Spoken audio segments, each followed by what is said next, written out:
प्रभु के पवित्र नाम को सारा आदर और महिमा आज सुबह अर्पित करते हैं। आप सभी श्रोताओं का वचन सुनने के लिए प्रभु के बड़े नाम से अभिवादन करती हूँ।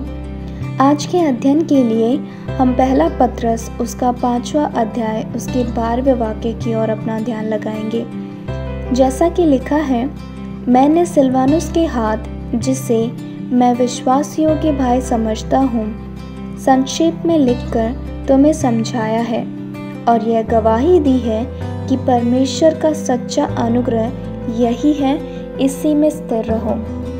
इसी वचन के आधार पर परमेश्वर का सच्चा अनुग्रह शीर्षक के विषय में आज हम अपना ध्यान लगाएंगे। कैरस, जो कि एक ग्रीक पद है, उसी का रूपांतरण हम इंग्लिश में ग्रेस शब्द के रूप में देखते हैं। अयोग्य अवस्थाओं में हमें स्वर्गीय प्रभु योग्य बनाता है। इसे ही हम प्रभु का अनुग्रह के रूप में समझते हैं। अनुग्रहकारी प्रभु, गॉड इज ग्रेशियस। प्रभु अनुग्रह का स्रोत है, इसीलिए आज सुबह वो हम सभी को अपने अनुग्रह से भरने पाए। आधुनिक आत्मा मंडल में प्रभु का सच्चा अनुग्रह भौतिकता के लिए, भौतिक समृद्धि के लिए, भौतिक आवश्यकताओं के रूप में देखते हैं, जहाँ पर सच्चा अनुग्रह व्यर्थ समझा जाता है। और ऐसे कई उदाहरण और व्यक्ति जीवनों के बारे में हमने वचन में पढ़ा और सुना भी है।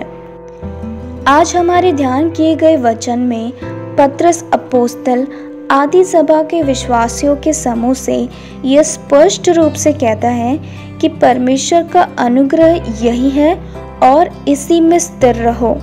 मसीह पर विश्वास करने के कारण मसीह के विद्रोहियों ने विश्वासी जन को बहुत सी पीड़ाएं दी, इसीलिए उनका विश्वास अस्थिर होने लगा।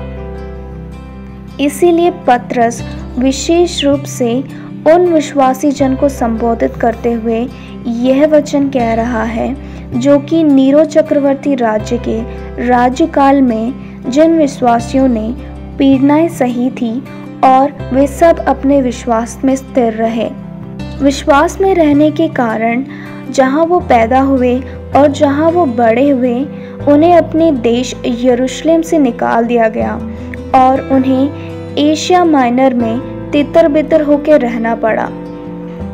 यीशु पर विश्वास करने के कारण बहुत से विश्वासियों ने पीड़ाएं सही और बहुत से विश्वासियों ने तो अपनी जान भी गंवाई, परंतु जितनों ने भी पीड़ाएं सही और विश्वास में स्थिर रहे, उन सभी ने प्रभु से अनुग्रह और कृपा भी पाई। आज सुबह मुझे सुनने वाले मेरे प्रियजनों, क्रिस्त यीशु के विश्वास में बीते दिनों में छुटकारा अनुभव करने वाले जन हैं हम। विश्वासी जीवन में आपदाएं, परेशानियां और कितनी ही प्रतिकूल अवस्थाओं में प्रभु ने कितनी ही बार अपने अनुग्रह से हमें नया जीवन दिया है, परंतु कई छोटी सी परेशानियां या प्रतिकूल अवस्थाएं हमारे जीवन में आती हैं, तो क्या हम या हमारा विश्वास डगमगाने लगता है या फिर शैतान हमें तूफानी हवाओं की तरह अस्थिर कर देता है। पत्रस उसका 4वां अध्याय उसका 12वां और 13वां वचन। हे प्रियो, जो दुख रूपी अग्नि तुम्हारी परखने के लिए तुम में भड़की है, इससे यह समझकर अचंभा ना करो कि कोई अनोखी बात तुम पर बीत रही है, पर जैसे जैसे मसीह के दुखों में सहभागी होते हो, आनंद करो, जिससे उसकी महिमा के प्रकट होते समय तुम भी आनंदित और मगन हो।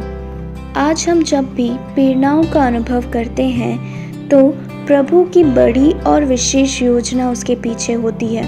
इसलिए प्रभु का अनुग्रह जब भी हम अनुभव करते हैं, तो हमारा हृदय आनंदित होता है।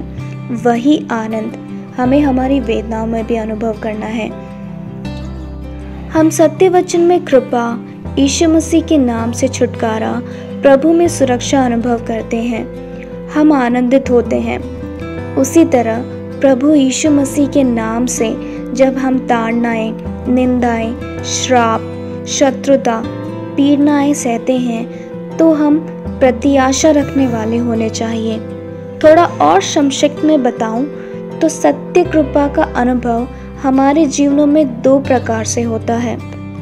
पहला, यीशु मसीह के नाम से हम प्राप्त कर रहे हैं। कहने का अर्थ है हमारी योग्यता और हमारे मांगने से ज़्यादा प्रभु हमें देता है और उन्हीं अनुग्रहों का अनुभव हम करते हैं। इसीलिए गीतकार की तरह हम भी यह गीत गाने पाएँ कि योग्यता से बढ़कर दिया है, अपनी दया से तूने मुझे, मांगने से भी ज़्यादा मिला है मुझे, आभारी हूँ प्रभु मैं। इसीलिए भूले नहीं कि प्रभु यीशु मसीह के नाम से कुछ भी पीड़ाएं सहने का अवसर मिले तो उस क्रूस की पीड़ाओं को याद करें जो प्रभु यीशु मसीह ने हमारे लिए सही थी। और जब हम पीड़ाओं में हों तो यह एक भाग्य अवसर है उस क्रूस की पीड़ाओं में सहभागी होने का।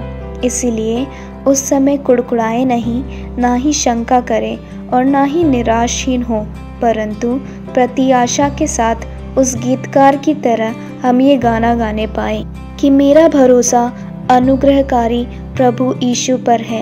इसीलिए अनुग्रह की मनोहरता मैं महसूस करूँगा, चाहे कितनी भी प्रतिकूल अवस्था क्यों ना हो, अनुकूल मेरे लिए मेरा प्रभु है।